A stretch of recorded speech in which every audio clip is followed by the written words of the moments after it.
Assalamu alaykum hürmetlik aziz qarindoshlar. Ümit var Sefer televizyon programımızın Yalta yığını kısmını görüşünlerini kızgın karşılamız. Ümit var Seferimizge hoş geldinler. Vatanimizin yakın zaman tarihinde en mühim ehemmiyetke ega bolgan Gulji inqilobi ve keyindilla e'lon qilingan Sharqiy Turkiston Cumhuriyetining xalqarodagi büyük stratejik oyunlarının bir kurbanı bulup tarih sahnesinden çekindirilganiga 1949 yıldan başlap hesaplasak naq 75 yıl oldu. Bu qitimqi temimiz bolgan Yalta konferansı, yani Yalta yığını Sovet Rusya'nın en önümlük menfaatga erişken bir xalqaroliq yığını bolgan edi. Şunun bilen birle bu yığını Sharqiy Turkiston mustaqillik meselesinde bir açqıçlık rolunu oynayan nahayeti mühim hadislerden birisi değişken bulatdı.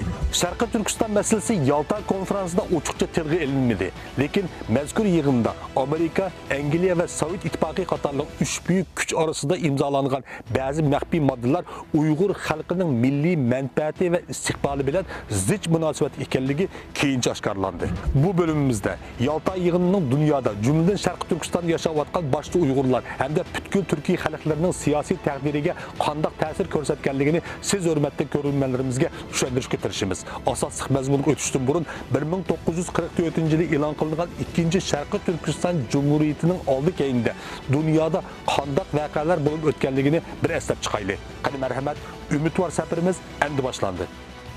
İkinci Dünya Uruşu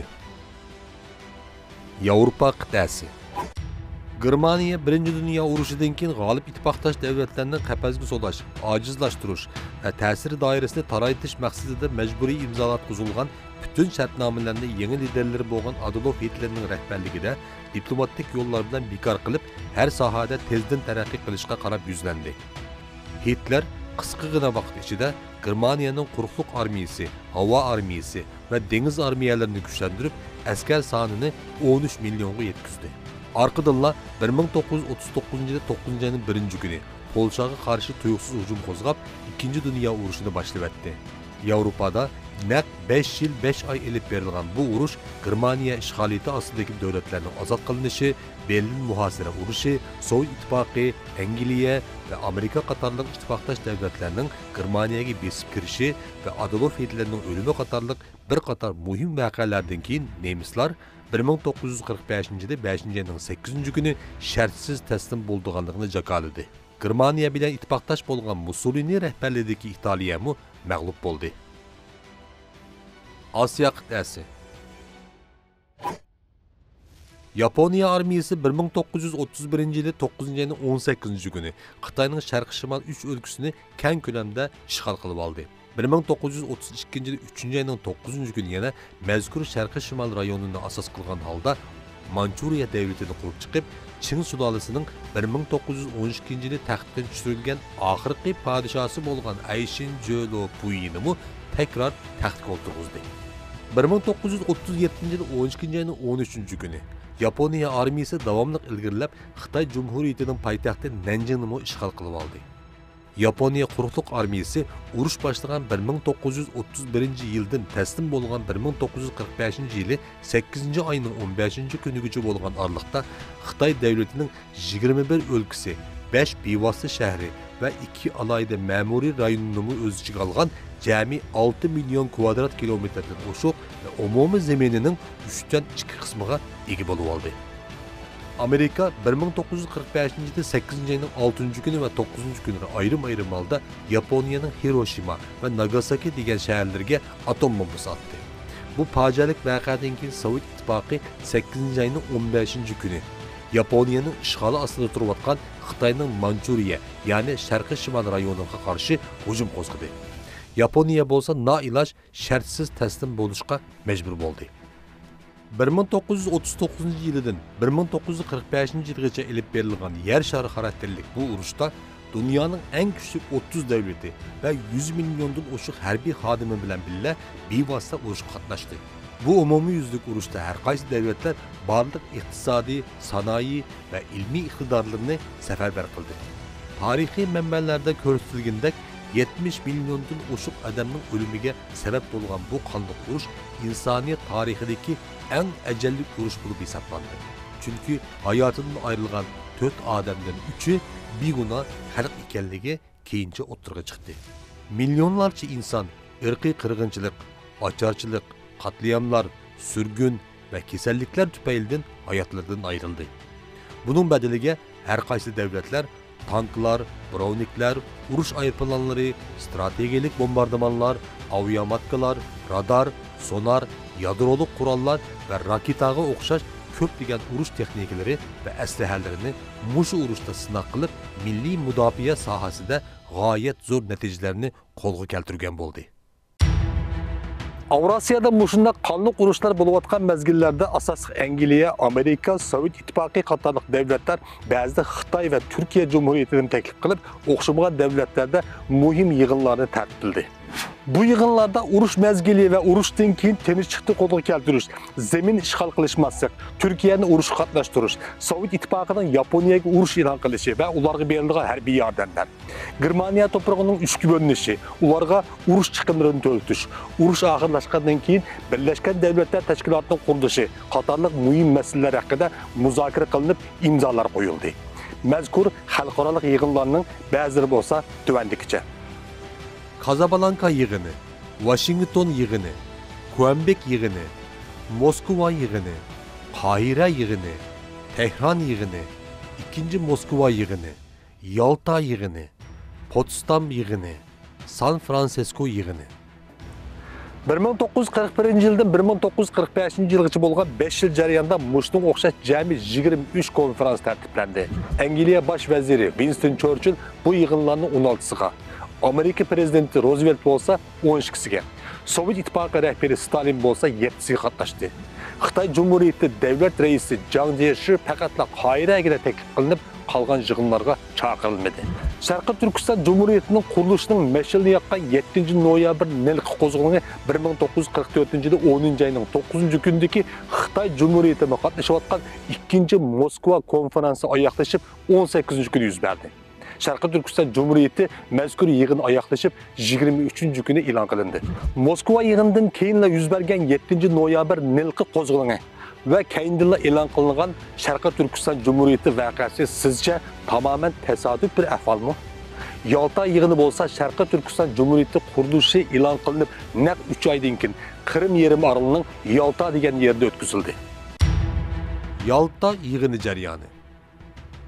1945 yılının başlarında Germaniya armiyası ağır məğlubiyyətə uçrab çekinişki başladı. Rus qoşunları bolsa Germaniyanın paytaxtı Berlin'den faqatda 80 kilometr yakıngacha besip kelgan edi. Amerika ve İngiliz qoşunları bolsa Şveysariya chegarasidagi Ren daryosini o'tib Berlinga texi 500 kilometr uzoqlikda turib atadi. Amerika armiyasi yana bir tarafdan Asiya Pasifik rayonunda Yaponlar bilan bo'lgan jangini nihoyatda mushaqqatli va qonli holda elib berib atadi. Urush intayin ciddi davomlashayotgan mushundaq xalqliq paytda Amerika prezidenti Franklin Roosevelt, Angliya bosh vaziri Winston Churchill ve Sovet İttifaqı rahbari Joseph Stalin Qora dengiz sahilidagi Qrim yarim orolining Yalta degan yerida maxfiy holda ko'rishishni qarorlashtirdi. 8 kun davom qildigan bu yig'in uchun Roosevelt yerim paralishlik ahvol ostida 8500 kilometr uzoqlikdagi Washingtondan, Churchill bo'lsa 39 derecede kızıtması bilen uzaklığı 3200 kilometre bolgan London'dan kelip atdı. Stalin bo'lsa 1500 kilometrelik musafası bolgan Moskova'dan poyizga o'tirib kelgan edi. Amerika ve İngiliz rehberler yığından bir gün burun, yani 2. ayının 3. günü Kırım'ın Saki aerodromuga düştü. Aerodromuga Stalin'in o'rniga Tashqi ishlar ministri Molotov qarshi olishga chiqqan edi. Saki aerodromu Yaltaga 150 kilometre uzoqlikda bo'lgach, Amerika ve Angliya heyeti 5 saatlik yana bir qitimlik mushaqqatli mashina safaridan keyin Aranla Yaltaga yetib keldi. Ruslar Amerika ve Angliya vakillerini Yaltaga elib kelish jarayonida urushda xarobalikka aylangan yerlarni ko'rsatish uchun mashina atritini qasddan mushu rayonlardan o'tkazishni planlagan edi. Ertesi, yani 2. ayının 4. günü Stalin, Churchill ve Roosevelt'in turalgı joylariga berib, her iki rehberden qizg'in hal so'radi.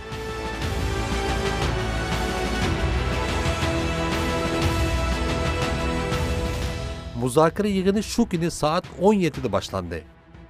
Birinci günüdeki yig'inda Stalin Roosevelt'in yig'inga riyosatchilik qilishni taklif qildi ve qabul qilindi. Yig'inda harbiy masalalar o'tirg'a qo'yildi, lekin urush to'g'risida parang bo'lmadi. İkinci günü Üç devlet rəhbəri və ministrlar uruş axırlaşqandan keyin Germaniya zeminini qandaq bölüşüş və uruş çıxınlarını törütüş məsələləri doğrusunda talaş tartış elib bardı. Stalin Germaniyanın urushdan keyin Sovet İttifaqıga 10 milyard dollar төлem törüşü kerekligi şərtini qoyub durub aldı. Yığının 3-cü günü Polşa meselesi müzakere qilindi. Stalin Polşa meselesi doğrusunda nəhayət açıqlab Polşanın faqatla Sovet İttifaqının kontrollüğündə bolduğanlığı fikirdə çın durub aldı. Yığının 4-cü günü Stalin Rus casuslarından egelligen uçurlardan Roosevelt ve Churchill'nin Polşa meselesinde amalsız özlerine yol koyduğanlığını uqqan dedi. 5. günü Roosevelt məxfi halda Stalinni turalgı joyiga teklif qilib, Yaponiya to'g'risida yordam talab qildi. Stalin mu urushdan keyin Yaponiya va Xitoy davlatining ba'zi zaminlarining egilik huquqlarini talab qildi. 6. günü Üç davlat rəhbəri və ministerlər kütüklərə imza qoyuşub, məşhur bolğan rəsmlərə düşüşüb, kino lentlərə elinib, hər qaysı xalqara mətbuatlarda tarqıtıldı.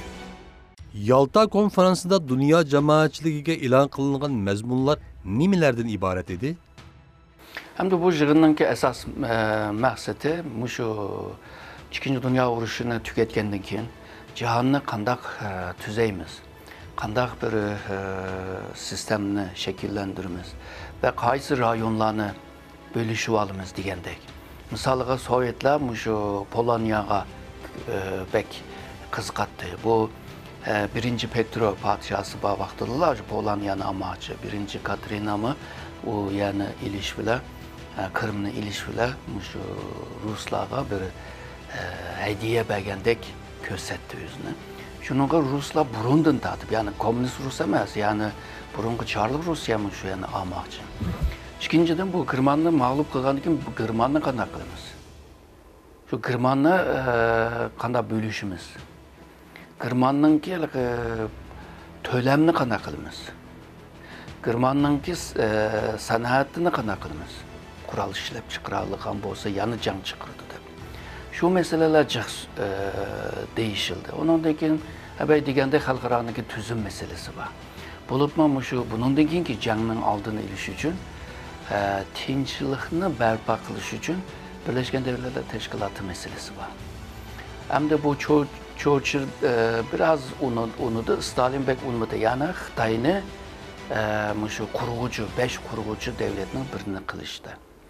Bu hem de esasen şu Roosevelt'nin ki pek halığını. Çünkü o hem toprak cetten çoğun hem nüfus cetten çoğun o çoğun devlet arlaşmasa öyle tinçliğini berbat kılış kıyım buldu da.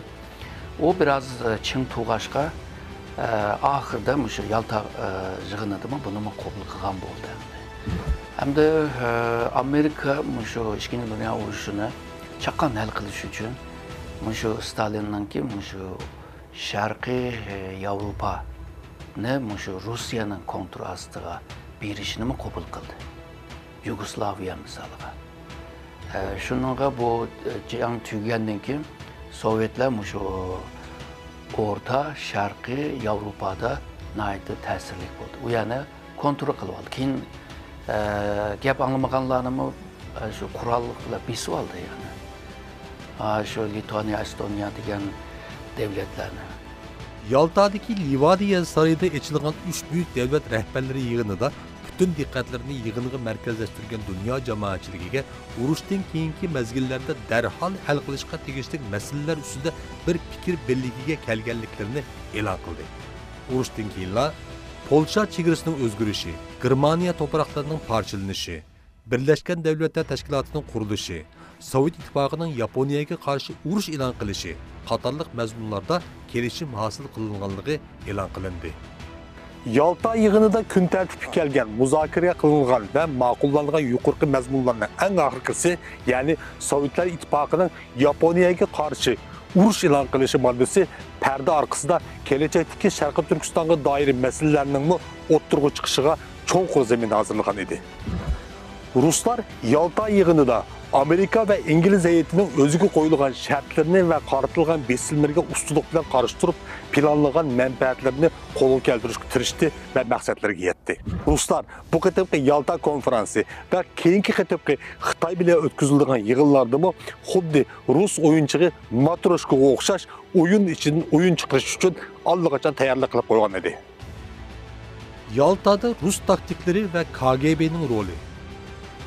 Yalta yığınıda Stalin ve Molotov'un diplomatik taktikleri Sovyet İttifakı Devlet Amanlık Komiteti, kısaca ismi KGB tarafından elip verilgan məxfi tınışaş hizmetlerinin bir neticesiydi. Stalin, Sovyet İttifakı vekiller ömrünün içigimi hoş yıllık casuslarını orunlaştırıverdi. Bu casuslar bütün yığın jarayonida Roosevelt ve Churchill'nin vekilleri bilen özara elip verivatkan məsləhətlərini məxfi halda tınışap, öz vaqtida Stalin ve Molotov'a doklad qılıp turdu. Yani Ruslar rəqiblərinin diplomatik taktiklerden aldın ala xəbər tepip, şununğa qarta yeni taktikler belgilep taqabıl turuvatatdı. KGB'nin konu casuslarından birisi bolgan Igor Nikolayevich Prelin, chet el matbuatının ziyaretini qabul qilgan vaqtida Yalta konferansiga münasibetlik tayyorliqlarning necha ay davom qilganligi, yig'indan burun KGB jasuslarining Angliya va Amerika qatorliq davlatlarga nihoyatda epchil holda o'rinlashganligi, Churchill bilan Rooseveltning Yalta yig'iniga qanday tayyorlik qilayotganligi to'g'risidagi maxfiy uchurlarni KGB markaziga vaqtida yo'llab turganligini oshkorildi. Igor yana KGB'nin bunun bilenle çekilip kalmay, Roosevelt ve Churchill'nin Yalta'daki turalgı joylarına məxfi tınışıquşlar orunlaştırılatkenligini aşkarıldı. Bu iki rehber turalgı joylarida məxfi tınışıquşlarının bolğanlığını bilgeçke, bazı meselelerini sarayının bağıçısıga çıkıp söz içetti. Lekin Ruslar bağıçının ot çöp ve del derexlerinin görünmez yerlerine her taraflarına anıqılı bulduğun yukarı texnikalik mikrofonlar yoşurup koygan idi. Şunun için Ruslar Yalta yığını başlayan gündən axırғы günügəcə oturğa qoyulğan bütün məsələlərə qarata nəhayət səzgür halda təyyar bulub oturatdı. Bulubmu Germaniyanın üçkü bölünüşü və Polşanın igilik huquqi məsələlərində Ruslar qəti halda öz fikirdə çın turub planlanan məqsədlərə yetkən idi. Sovyet İttifaqının Yaponiyaya qarşı uruş elan qilishda Stalin Amerika və Angliyadan bəzi məxfi şərtlərə qail buluşunu qo'lga keltirdi. Ruslarning bo'libmi Xitoy va Yaponiya davlatlarining milliy manfaati va egilik huquqi bilan zich munosabatli bo'lgan maxfiy talablari mundaq mazmunlardan tarkib topadi. Ruslar Yalta yig'inida qandaq maxfiy talablarni o'tirib qo'ydi? Shuningga u Yalta yig'iniga qatnashgan bu 3 cho'ng liderning hammasining niyati o'xshashdi, ya'ni Yaponiyani mag'lub qilish. Ammo qachon jangga kirish masalasida biraz tartışma bo'lib qoldi. Çünkü bu Amerikan prezidenti Roosevelt'teydi. Şu Avrupa'daki İkinci Dünya Uruşu tügen hamatla Japonya'ya kireyli deydi. Japonya'ya hücum kılaylı deydi. Mavi Stalin deydi bu mayakını tüktüp ayakka miniş için biz biraz tayarlık lazım deydi. Qanday tayarlık dese askerlerini demağızmak lazım. Kim geçetlerini almıştırmak lazım, onu bunu dep kelip en mühimi deydi, iktisat pulu yok deydi. O gep aslında Roosevelt'e davatıdı. Yani bana pul be diyen gep emdi.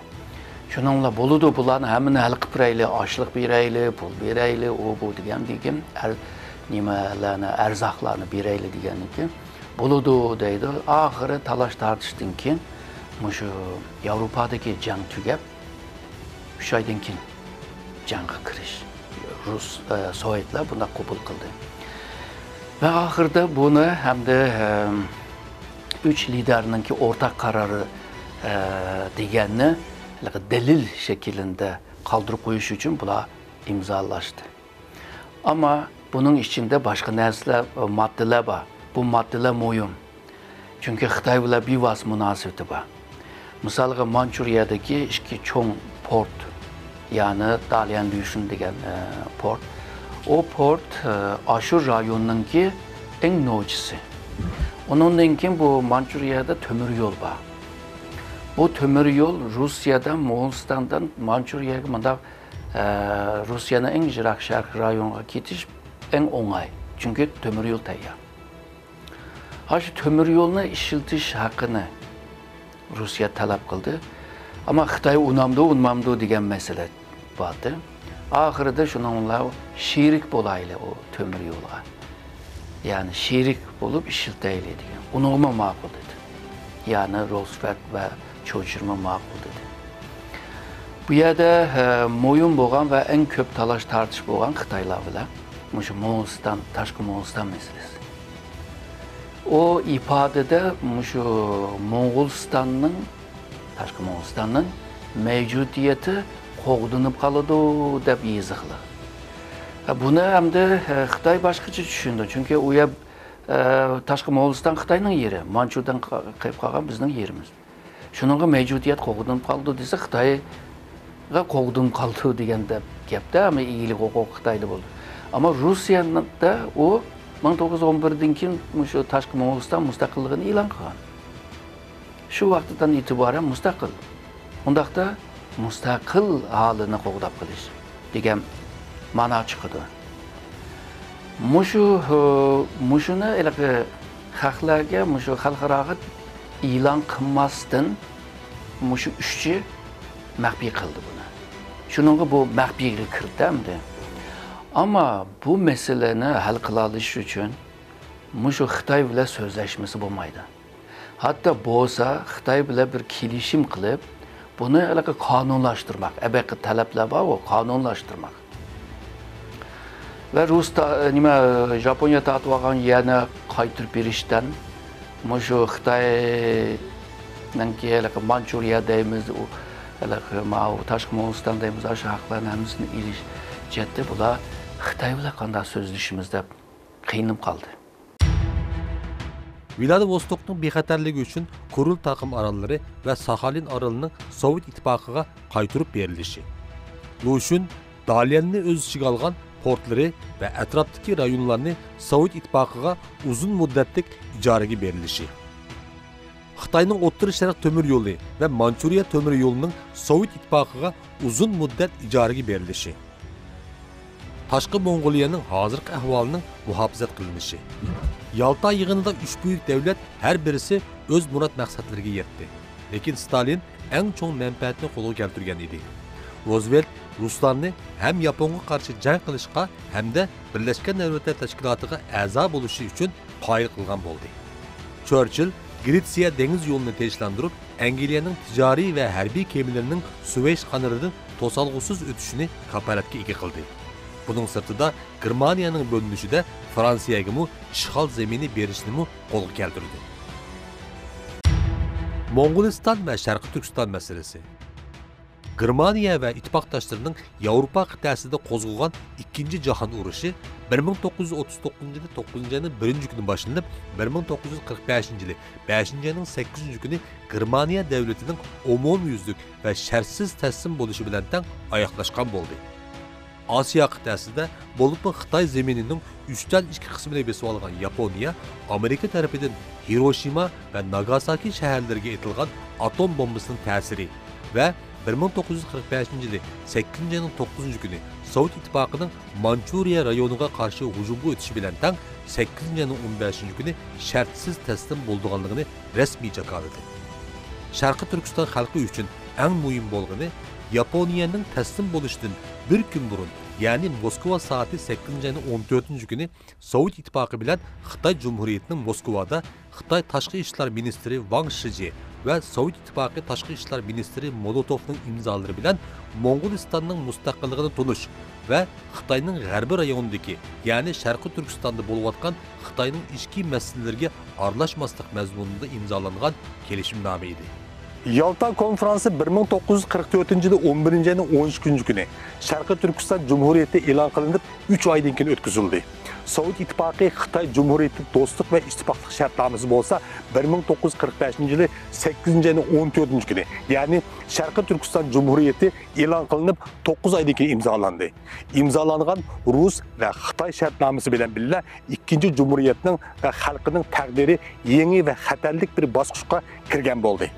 1945-yili 10-ayning 10-kuni Xitoy Cumhuriyeti Xitoy kommunistlari bilan bo'lgan Chongqing tinchlik suhbatini oyoqlashtirib 4 kundan keyin yani 10. ayının 14. günü Şarkı Türkistan Cumhuriyeti hükümet vekilleri bilen tinchlik söhbeti elip beriş için General Zhang Zhizhong'u Ürümchiga avatdi. Xitoy Cumhuriyeti vekilleri Moskovada Ruslar bilen mimlerini değişti. Moğoliston ve Şarkı Türkistan hakkında qandaq talash tartışlar elip berildi. Şartname imzalanışının aldikayında Şarkı Türkistan'daki siyasi vaziyette nime özgürlükler boldu degandek bir qator meselelerini bunundan keyinki bölümümüzde tushuntirishga tirishimiz. Hürmetli görünmenler, Ümit Var Sefer televizyon programımızın Yalta yığını kısmı boşluğunda ayaklaştı. Keyinki mezmunlarga qiziqsanız diqqatiniz bizde olsun. Mustaqillik xiyal emas, ümit var bulaylı. Hayır hoş.